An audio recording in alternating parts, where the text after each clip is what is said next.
আমরা মোবাইল কেনার ২ থেকে ৩ মাস পর বা ১০ দিন পরে হয়, অনেক সময় ১ মাস পরে হয়।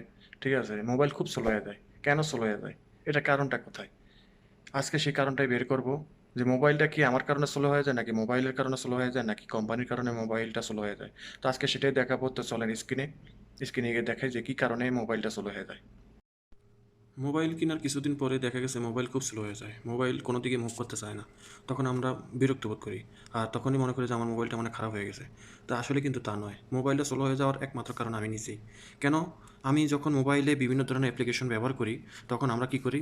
এই যে এখানে দেখেন, স্ক্রিনে দেখেন, আমরা অ্যাপ্লিকেশন ব্যবহার করার পরে আমরা সরাসরি এখানে ক্লিক করে সরাসরি কেটে দিই। কিন্তু আসলে এটা ঠিক না।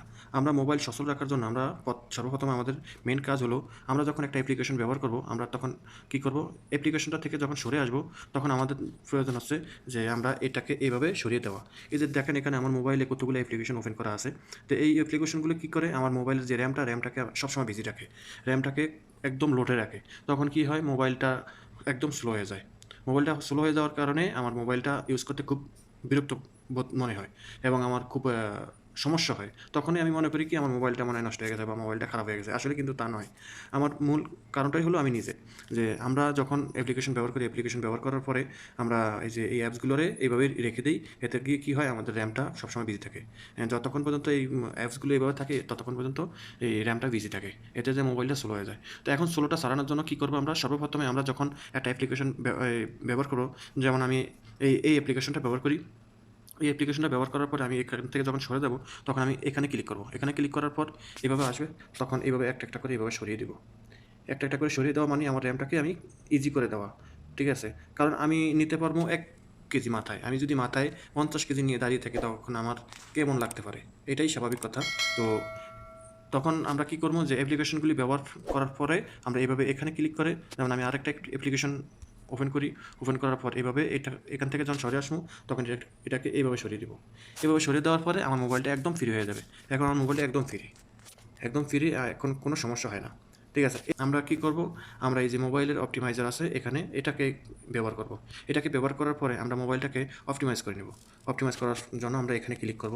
প্রথমে এখানে ক্লিক করার পর আমাদের এখানে যত পার্সেন্ট দেখাবে, সেখান থেকে ১০০% এ চলে যাবে। ঠিক আছে? এভাবে অপটিমাইজিং করবে। করার পরে আমাদের মোবাইলের যে লোডগুলো আছে র্যামের উপরে, ওই লোডগুলো ক্লিয়ার করে দিবে। ফালতু যেই লোডগুলো আছে, দেখেন আমি যা ব্যবহার করছি তাতে কম একদম ক্লিন করে দিছে। ঠিক আছে? এখন আমার মোবাইলটা এখানে আমি ডান করে দেবো।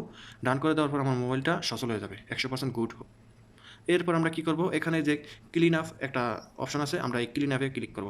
এখানে আসার পর আমরা কি করব? আমরা দেখব এখানে যে আমার স্টোরেজটা 128 জিবি থেকে 45.27 জিবি ব্যবহার করা হচ্ছে। বাকিটা আমার খালি আছে। তো আমরা এখান থেকে ক্লিন করব। ক্লিন করতে হলে আমরা কি করব? আমরা প্রথমে এই ফাইলটাতে যাব।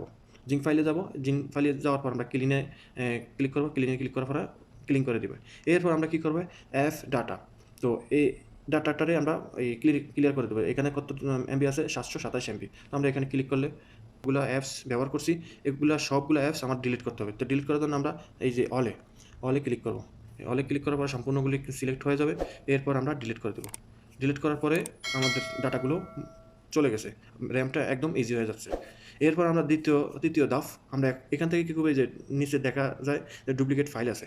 এই ডুপ্লিকেট ফাইলে যাব। ডুপ্লিকেট ফাইলে ক্লিক করার পর আমরা দেখবো এখানে কী আছে, ভিডিওতে কী আছে। তো এরকম আসবে। অনেক সময় ফালতু কিছু ভিডিও এখানে আসে, কোথা থেকে আসে জানি না। তো আমরা একটা করে এখানে ক্লিক করব। ক্লিক করার পর অনেকের মোবাইলে অনেক সিস্টেম থাকে, কিন্তু অপটিমাইজ আছে, এটা সব মোবাইলই কিন্তু আপনারা অপটিমাইজ করে নেবেন। মেন কথা হলো যে অপটিমাইজ করে নেবেন। অপটিমাইজ অপশনে যতগুলো অপশন আছে, সবগুলো অপশনে যখন দেখবেন যে ক্লিন নামের শব্দটা আছে, ওইখানে ক্লিন করতে যাবেন। ঠিক আছে? এতে আপনার মোবাইল ক্লিন হবে। ঠিক আছে? তো আমরা এখানে এটাকে কী করবো? এটাকে এগুলোকে ডিলিট করে দেবো। তো ডিলিট করে দিলে আমার এগুলো চলে যাবে। এই যে এখানে দেখেন 30.66 এমবি এই আছে এখনও। ঠিক আছে? তো আমরা এই যে এগুলো ডিলিট করব। এই যে এগুলা কোথাকার থেকে কী ফাইল আসছে নিজেও জানি না। তো আমরা এগুলার সিলেক্ট করব। ঠিক আছে? এগুলা অল মার্ক করার সিস্টেম নাই এখানে। তো একটা করে সিলেক্ট করব। সিলেক্ট করার পর আমরা ডিলিট করব। ডিলিট করার পর আমাদের ফাইলটা একদম ক্লিন হয়ে যাবে। ঠিক আছে? এটুকুই কাজ, আর কোনো কাজ নাই। ঠিক আছে? তো আশা করি বুঝতে পারছেন। ভিডিওটা যদি ভালো লাগে, লাইক, কমেন্ট, শেয়ার করেন এবং আমার ইউটিউব চ্যানেলটি সাবস্ক্রাইব করুন। ধন্যবাদ। সবাই ভালো থাকবেন। আল্লাহ হাফেজ।